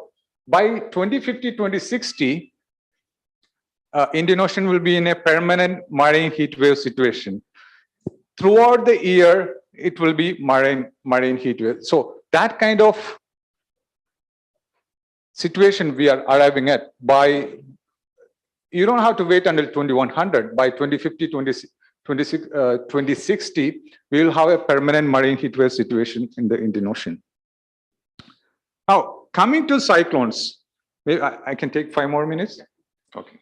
Coming to cyclones, this is a figure that I showed earlier itself. So this from 2020, April to May, showing that marine heat wave. Now let us look where Cyclone Amphan occurred, just at the tip of the marine heat wave. So the waters warmed up intensely, and then we had Cyclone Amphan. Now we cannot tell exactly it is this temperatures that triggered cyclone, because there are multiple factors triggering a cyclone. You need the vortex to work, multiple factors to work. But we can say clearly that this has favored the intensification of the cyclone to a very extremely severe cyclone. Not only the intensification, it also helped in the rapid intensification. So when you have a cyclone intensifying by a speed of 55 kilometers per hour within a day, that's called rapid intensification. Now, Cyclone Amphan, the intensification is like when you go to sleep, it's like a very low or weak cyclone, and when you wake up, your roof is gone, right? Extremely severe cyclone. That's a challenge for forecasters as well, and for evacuation as well, right? Like for Tote also, it was not forecasted to be that intense by a particular time. So we are not ready for that. So that is happening. That's the challenge we have to tackle. Now, another challenge that, in fact, if the MOE secretary was here, I would have asked these questions. We need more observations, both over land and over the ocean. Now, this is just before Cyclone Amphan. We saw, I told you, we saw extreme high temperatures, right? But that data that I showed is from the satellites. Now, the data here is from a buoy in the Bay of Bengal. Now, it shows temperatures up to 34 degrees Celsius. These are record temperatures which we have never seen in our lifetime, anywhere in the global ocean. Yeah. So, but are these temperatures real? How can we verify? This was verified by other buoys also, but we lack more buoys in the Indian Ocean for accurate capturing these marine heat waves, because satellites have a limit. So we need more intense observation, and this goes as input for the forecast models also. So if the forecast models don't capture these peaks in a short interval, they cannot accurately forecast the intense cyclones. Yeah. So we need a better observing system. And I have a comparison between Cyclone Tote and Cyclone Yas. Both were this is kind of, if you see the maximum intensity, it's like kind of half of the intensity of Cyclone Tote. Now, all these cyclones, we see that there is an increase in cyclones in some basins. I will get into that. And one of the reasons for these changes in cyclone is that the heat from global warming is being absorbed by the oceans. More than 93% of the heat. Earlier estimates said 90, but the current estimate is 93%. So only the rest 7% is absorbed by land, ice, atmosphere, and all. So that is the heat. It's like 5 Hiroshima atomic bombs per second. That's the equivalence that some papers have made. And this was explained by Mohabbatar-ji as well, but you can see with the locations, these are the genesis points where the cyclone formed during the earlier decades and the later decades. And clearly Arabian Sea, you can see some more cyclones forming in the Western Indian Ocean as well, because that part is also warming. And the red and black colors shows the pre-monsoon and post-monsoon. So there is a 52% increase in cyclones in the Arabian Sea region. And among these, most of them are very severe cyclones. 80% rise in the total duration of cyclones. Now, it's not just a number of cyclones, they are staying there over the Arabian Sea for a longer time. So Cyclone Tote itself, it straddled along all the West Coast states, right, including Lakshadweep. And there is a 20 to 40% rise in the intensity of cyclones. Now, over the Bay of Bengal and Arabian Sea, rapid intensification is occurring more, but the trends are not that clear. We need more research on that. One more point that I would like to make is, now I talked about cyclones and marine heat waves. Now, these events are cascading or compounding each other and making the situation extreme. An example is these wave heights. So cyclones result in huge waves of heights up to 6 meters like that, or like in the Bay of Bengal, 11 meters. 11 meters of wave, right? And that can have huge impacts. So this is again from Cyclone Yas. So why these huge waves in Bay of Bengal compared to the Arabian Sea? One reason is the continental shelf in the Bay of Bengal. The slope is not that much, so there is less water as it approaches a coast. So it pushes and makes a larger wave. Yeah, less water to absorb that strength. So what happens is that quick video. So this is from Cyclone Tote or Kerala coast. Many of you have seen the storm surges coming in. And these storm surges can go a long way.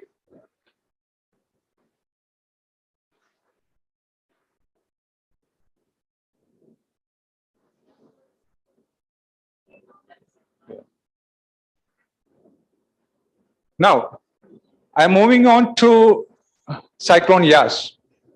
So with Cyclone Yash, the amount of flooding was several kilometers inland.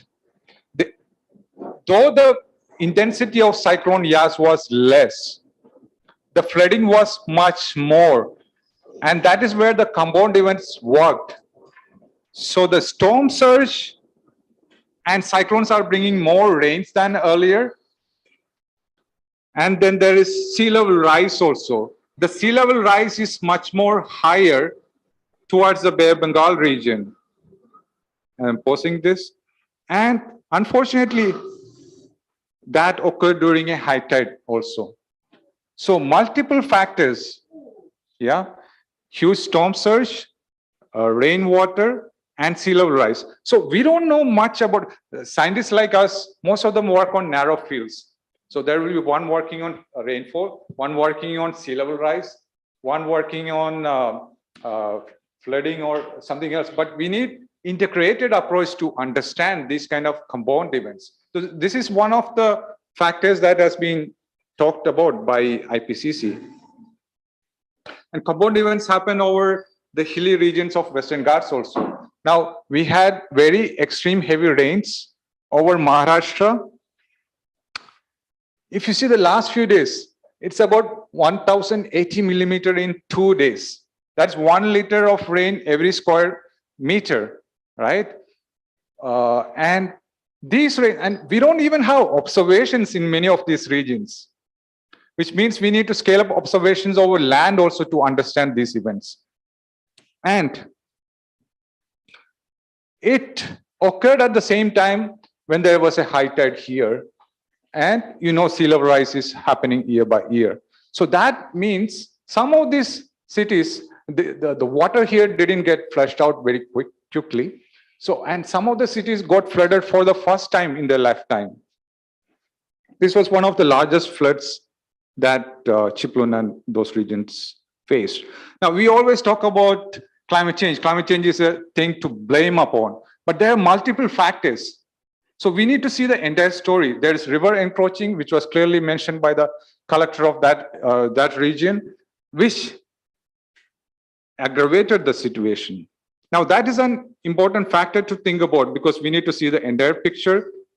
Usually, rivers are like this, meandering rivers. It have floodplains, so the flood water can spread out and sink. But when we try to do it this way, the rivers don't agree, especially when extreme rains happen. So there is no floodplain to absorb the water, so the surrounding regions will sink. So it's a mix of climate change and direct human intervention also, which we need to work on.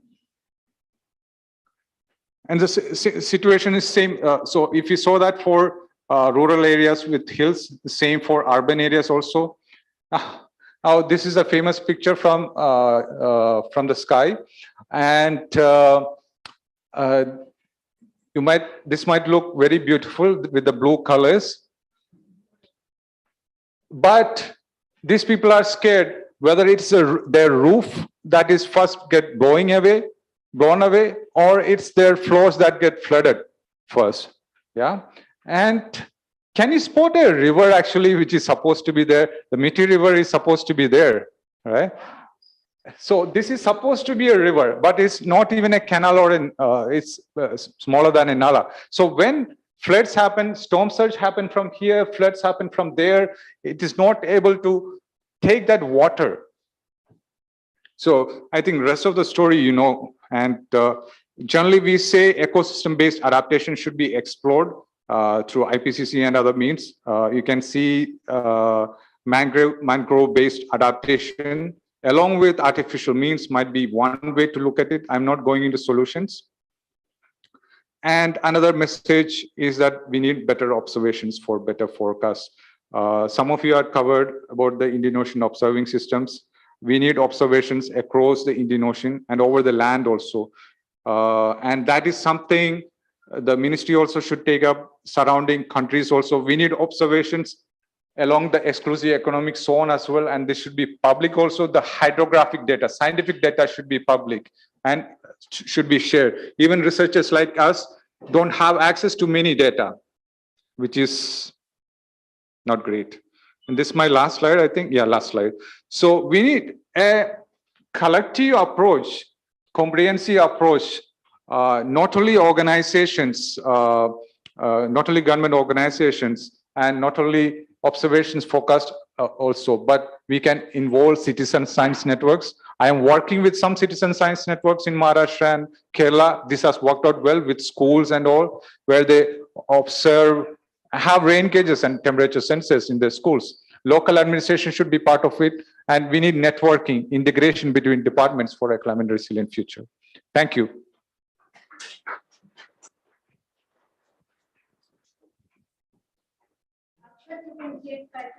Yeah.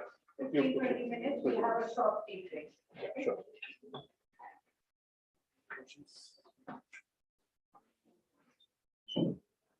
So, yeah.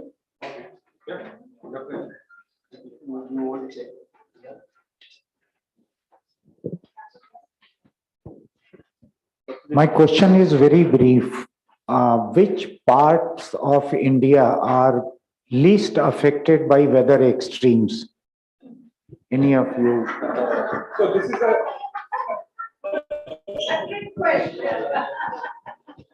Yeah, I'll use the same. So this is a question that I have got from my friends also who are planning to buy a house or build a house, right? Which part? So this is a question actually we have to scientifically approach actually. We need one of the elements that I have, I mean, at the end, always, we don't have a at a micro level, we need a assessment of the risk at each level. We do have some assessment of coastal assessment and all, but that is based on independent or individual extreme weather events. We have based on cyclone, we have based on rainfall, but the compound events, some regions you have droughts and heat waves together, some regions cyclones and rainfall together, and sea level also. So we need a integrated climate assessment and also the adaptation levels. Then only we can say that at micro level. There are some agencies that are working on, like in Maharashtra, Pune, there is an agency which where you can give the coordinates, longitude and latitude, and see like if this region can be affected by a cyclone or a flood in the next 10 years or something. So this is coming up. There are websites and apps slowly walking towards it. Is there a multi-layered map already there? Like one or two layers are there, but multi-layered, we need to work on that integrated map. Huh. Yeah. District level. Yeah. Hi, my question is in two parts. I'm not sure. Mountainous regions, Okay, yeah, it's very difficult actually. It's my answer would be blatantly no. If you ask anywhere, even mountain, we did Chamoli disaster. It's a very cascading, compounding disaster. You have a rock fall. When it falled, this was frozen. When it came 5-10 kilometers down, the temperature melted off because it came to the warming environment and the internal structure became melted.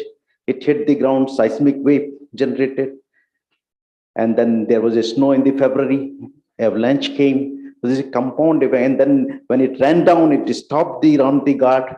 So this artificial barrage of a river, and then the tunnel and TPC tunnel was even and that paper got awarded this year by American Association of Geographers for best geomorphological work. It came in Science. So I think it's very, very difficult when you try to say extreme cannot be predicted. We have to understand this. Even it's a cyclone is a kind of a mesoscale phenomena, but the rain extreme when we are talking, extreme only becomes crucial when, at least in mountainous region, it hits the downstream habitat. Otherwise, we do not know what's happening inside the Himalayas. Even many cloudbursts might happening, wildfire is happening, many things are happening. But once it hits the downstream, that's my kind of understanding and perception. Yeah. I have a question in two parts. Like we heard about marine heat waves. Do we also observe the temperature in rivers and other water bodies? Is there any way, or do they also impact the climate of the region? Is there any way to observe? And secondly, river linking projects are being spoken about. Is there any scientific study how it is going to impact the overall ecology? So the first question is, do we have similar kind of observations for rivers? Yeah, there are some pilot studies, scattered studies, like for like one of our team in ICER, Kolkata, they are studying about the river there and measuring many parameters on temperature, salinity, how the salinity is changing, how the phytoplankton production is changing and all. But most of these are scattered. There is no collective study on that. Now, the second question was on interlinking. Yeah, again, for that, we are trying to do, I mean, it's not easy to understand the impacts of interlinking and all details about the project. I think even the project is in the, not a fully planned stage. So with the basic plan that we have with IIT Bombay, we are doing a modeling study and checking if we are interlinking these rivers, does it cause an impact on the climate itself?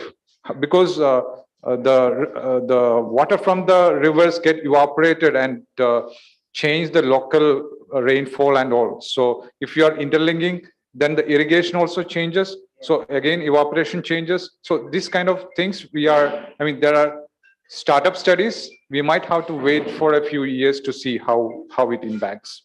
Which project is this? This is with IIT Bombay. There.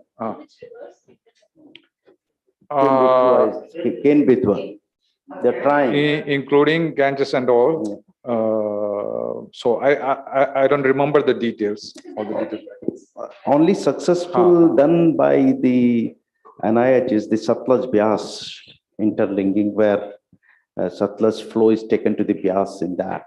Problem with the river studies in India, primarily when I'm working on the Indus, it's very difficult to get water because all the rivers either go to Pakistan or go to Bangladesh. Yeah, that's so they don't provide you the real discharge.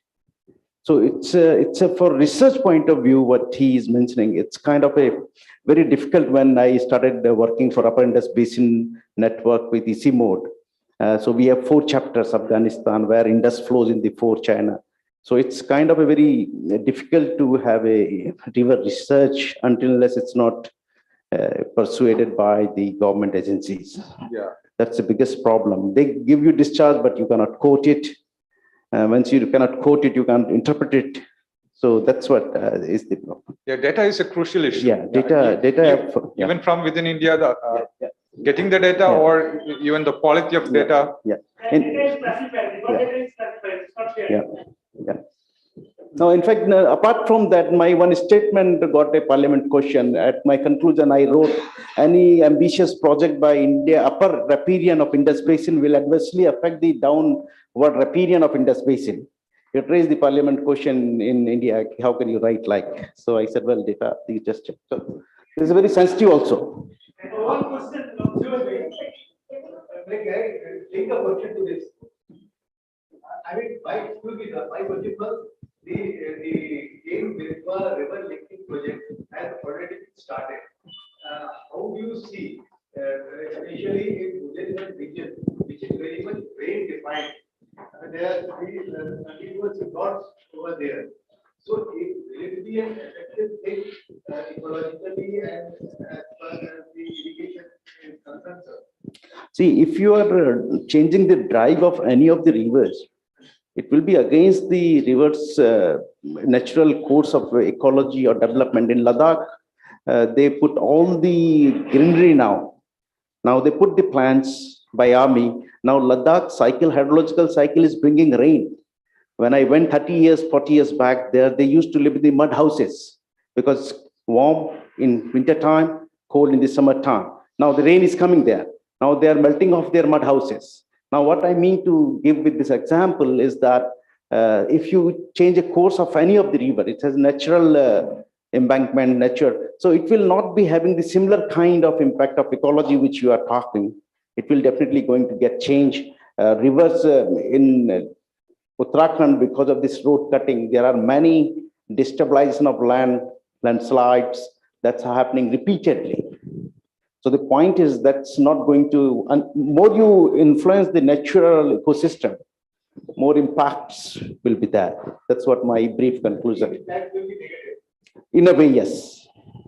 That's what I interpret. As he said also, hydrological cycle will change. So the rain cycle will change.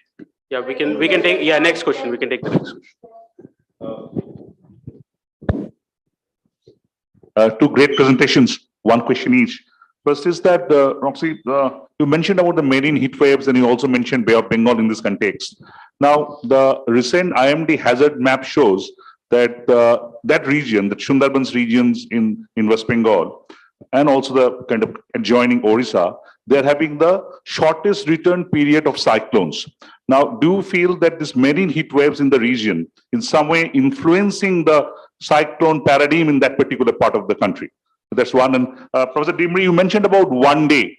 Now, is the climate change affair in the country has from test matches had turned out to be a 1-day affair and will be quickly going to the T20 format? And finally, one question I asked Roxy yesterday evening during dinner, that all this data of IMD, I don't find them reflected in the IPCC report. I was closely seeing the WG1 and WG2 report. Are this data going to the WG or the IPCC report? Thank you. Yeah, I think we might need to scale up the scope of IMD possibly. There are many, I am trying to answer it together. So there's a lot of work done by Ocean Observation Institute called INCOIS in Hyderabad as well, which also give forecasts and these studies about ocean conditions. Because ocean and atmosphere and monsoon and cyclones and all work together. And you didn't even see in the extreme weather events picture of Mohapatra that marine heat waves or conditions in the ocean getting pictured, right? So there is a need of scaling up that to include these conditions in the ocean as well, that data also, and probably talking about the reports and all, many of these reports, I mean, they're making annual reports after reports in IMT. That has to come out. Probably every report has to come out in a neat way, like CSC is bringing out down to earth and all, more informative and interactive graphics and all. I think that's a part of science communication. They are very good products. but that has to come out in a digestible way. The forecast, cyclone forecasts have improved a lot, yeah, but we still blame IMD a lot. So we need to see how these are changing, and that needs a proper science communication from their side. That's what I feel. And whether marine heat waves are impacting the cyclones over the Bay of Bengal, possibly, but we don't have yet information on that.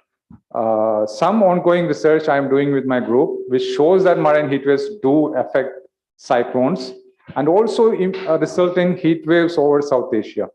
But that is coming up. It's like extreme over the ocean, extreme in the ocean, marine heat waves impacting extreme in the atmosphere, the cyclones, and then impacting terrestrial heat waves over the land. So that's some interesting study coming up. So one is cascading to another. And we need more people working on multiple aspects. This might be interacting with the mountain ranges as well, right? Like he talked about western disturbance coming up and interacting with the conditions and the moisture conditions over here. So at some occasions, these western disturbances oscillate south and north, and sometimes they pick up moisture from the Arabian Sea also. So all these conditions are interacting. So nature is interdisciplinary. So we need that kind of studies, integrated studies. What was that? Excuse me, just a second, Jayantudha. One last question, please, because we'll be eating into the next session's time. Sorry. No, already I had the question. I think I'm just. Right. So let me just explain how we are going to do this. So we'll take that answer from Dr. Dimri, and then tea served upstairs. We can continue talking because both the speakers are with us, and Roxy, of course, is going to stay on. Are you in the evening? So the thing is that we can also continue talking to him in the evening, in the year. So please, sir. Yeah, I'll just wrap it up because he also. I was reading Kabir. So Kabir says the Jan Kabir ka sikhari hai. It's very top, right? Rahe salili gal, there's a very slippery, right? Even paun atake pipilika, even ant cannot climb. Lagan lade bal. You guys are putting so many loads of questions, which kind of that's what Kabir said. Jans Kabir ka sikhri ghar, raha salili gal, paun atake pipilika, Logan lade bal. So there are so many things you can carry in the bullock carts. So we are doing a simple, like the ant is trying to understand the non-linearity of that. So with that note, lastly, Jayantada, you asked that what's happening 2020 or like that. What my interpretation of the extremes is that even in the monsoon also, it's a dancing rain, I call to many conferences. The rain is dancing because monsoon is switching north, east, west, wherever it is going, coming down to Kerala. It is giving unusual time. Last one extended till November. It was raining till November. So now the point is, what is making this dancing rain in the Indian summer monsoon, which is conventionally we used to know June, July, August, September. It means that from somewhere this monsoon is picking up the energetics to pick north, south, and it is flouting its routine march, which is propagating northward, but that again it picks back.